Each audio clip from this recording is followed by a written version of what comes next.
So it turns out that the Bible was right after all. Pornography is bad for you. And this is not just biblical opinion, but in 2016, magazine put out a series of articles in the same magazine talking about the implications of porn addiction. Once the first generation of people that grew up with the internet and with widely available pornography grew up, they found that they had issues with virility, relating to women, gaining close relationships. And this should not have been a surprise, but it was a surprise because everybody had been sold the lie for so long. Yes. That yes, you can say that, it's fine, there's nothing wrong with pornography. All these Christians that say that that's a problem, it's not. And so it turns out that the scientific evidence is that it is a problem.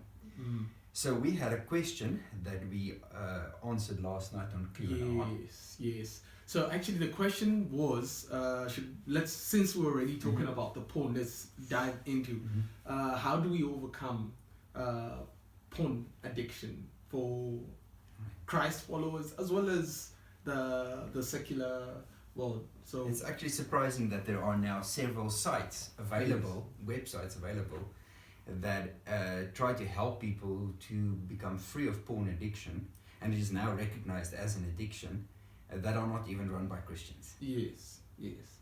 So first of all, it is a thing, right? It is a thing. Not just in the Christian circle. Okay, watching pornography, it turns out, is bad for you, and it's not just Christians that think it's bad for you. And it is also recognized that it's an addiction because it deals with the same pleasure senses as any other addiction. It works on the same internal chemical systems. Scripture says you should run from it or flee from it.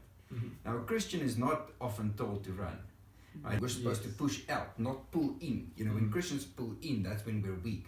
When we're confident in our relationship with God, that's when we advance the kingdom. That's when we go out, and that's what Christians are encouraged to do. Only two things that we're supposed to run from. The one is run from idolatry, and the other one is run from lust. All right, or youthful lust. In first, it says, "But you, man of God, flee all these things." And then again in 2 Timothy 2, verse 22, it says, "Flee youthful lusts." Youthful lust, not just pornography, but youthful lust is a danger for everyone. The devil cannot make you do anything. But once he gets a hold of your, let's say, your satisfaction centers, there's a system. Like a circle. Then that becomes a self-perpetuating thing, power, that's going to keep you bound and sad, and you're going to blame yourself, and it perpetuates itself. Is you are buying something that you're supposed to only get in a relationship. So pretty much it's like prostituting. Yeah. Right. All right. So why are you supposed to only have sex within marriage? The sex is an expression of intimacy that's already there between two people. Sex cannot establish intimacy. It's supposed to actually be the icing on the cake, the physical expression of an emotional and a spiritual bond. This emotional and the spiritual bond should already be there, and then the physical bond confirms that. That's even neurochemically so.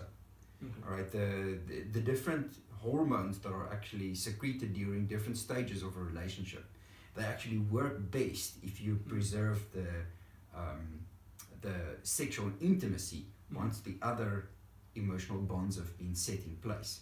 So what's happening is you're paying money to get the physical intimacy, but you don't have the emotional intimacy to put it inside, and so it doesn't fit, and it creates all kinds of tension inside. Porne means prostitute. Okay, that's a female prostitute, or pornos is a male prostitute. And so pornography is actually to prostitute by looking. That's actually what you're doing. So it has the same consequences. This is what Jesus said. Jesus was fairly smart with this.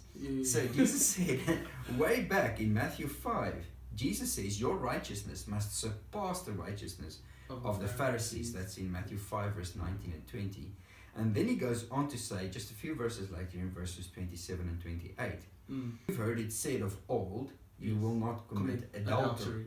But I say to you, if you look lustfully at a young woman, then you have committed adultery with her in the heart. He's not saying looking at her is the same as adultery, but you have committed adultery in your heart. You've not physically committed adultery. Yeah. So, of course, the physical adultery always follows after the adultery in the heart. So if you can cut it off, if you cut it off on the visual level, then you're not going to go there in the physical. Okay. And so Jesus is after your heart. He wants your heart to consider other people as valuable. And when you consider somebody as a sexual object, you don't think of them as valuable anymore. And so that's really what is after. So how can you overcome it? Because the question isn't just, is it a problem? I think it's well established. Yes, by now we should have established the fact that it is a problem. It's a bad thing. Yes, it's a bad thing for you, and it's actually a bad thing. You're objectifying the person whose pornography you're watching, but also you're going to end up objectifying your sexual partner to whom you get married. Because you've now established that sex doesn't have to be in the context of that emotional security, and so you're setting yourself up for relationship failure. Right? So how to overcome this? Well, first of all, you need to recognize it. You need to recognize it, flee. Yes. You need to know that it is a problem. That we've kind of covered that. Second of all, you need to organize. You need to organize your life. Look, if he says flee from it, it means you take action to not be around it. He doesn't flee for you. Yeah, it's not going to go away because you say, oh please, I rebuke you, go away. You have to make sure there are some places where you are more likely to be exposed to it. There are some friends that you hang out with that's going to... I remember when my wife and I were dating, we didn't even know about courting, but when we were dating, we realized that there were some movies that we could no longer go and see together. All right, and this was on the major circuit, but we ended up only watching animation movies for about a year and a half before we got married, because we weren't in a position to get married yet. And so you have to organize yourself. And then there are certain things that make you vulnerable. People usually give into addictions, not just porn addiction, any addiction. Okay, it tries to fill a particular hole inside you. This is true for drugs, alcohol, porn. All right, so this is not just pornography, but there are certain situations that's going to make you more vulnerable. If you're tired, if you've had a hard day, if something is going wrong with your finances, you had a fight with somebody, right now you're emotionally vulnerable.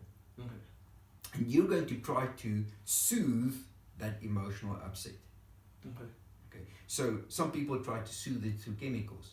But sex creates chemicals inside your body. Can you see? That's why it works with the same system inside. The same pleasure reward system inside.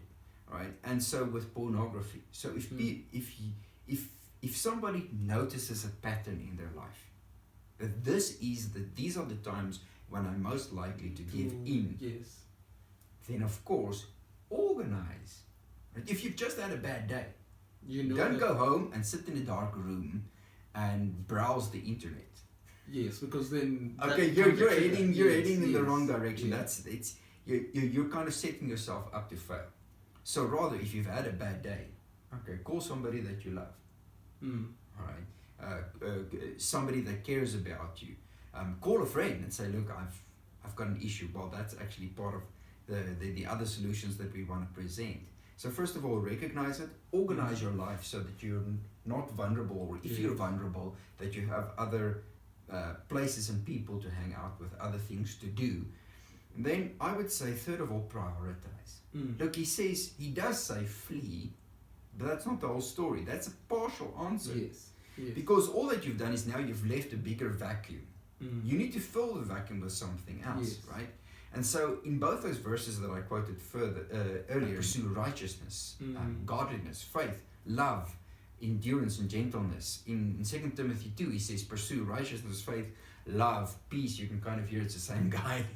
All right. So find good things. Go and do something with your life. Go and establish something worthwhile. Go work at something that you're enthusiastic about.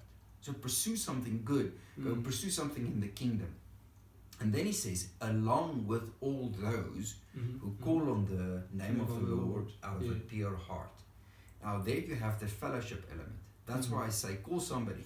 Yes. Okay, go visit a friend that loves you, or call a faith buddy and say, look, I'm having a bad time, and I know this is when I'm vulnerable. So what you're doing is you're spending time with people that are also pursuing God. Of course, if you spend time with them, it gives you a better opportunity to fill your time with something useful. So if you're going to pursue righteousness, faith, and love, then you're going to look at your society and you're going to say there are certain needs that I can do something about. I can be useful. Right now, when you're engaged with that, so even if I'm feeling horrible, I engage in something that's useful, and that actually also kicks in. It actually gives you the same chemical rush. 2 Peter 1 verse 10 has a verse that most people completely ignore. Because he's talking, because it seems to say something that most Christians don't have the guts to say. And because he's talking about all these good things that you can pursue in life. And then he says, do these things so that you can make your calling and election sure. If you do these things, you will never stumble. And that word for stumble is sometimes translated as sin. It's not the main word for sin. But he's saying, if you're busy with the good stuff, you will not have time for the bad stuff. Then you're sorted. Yes.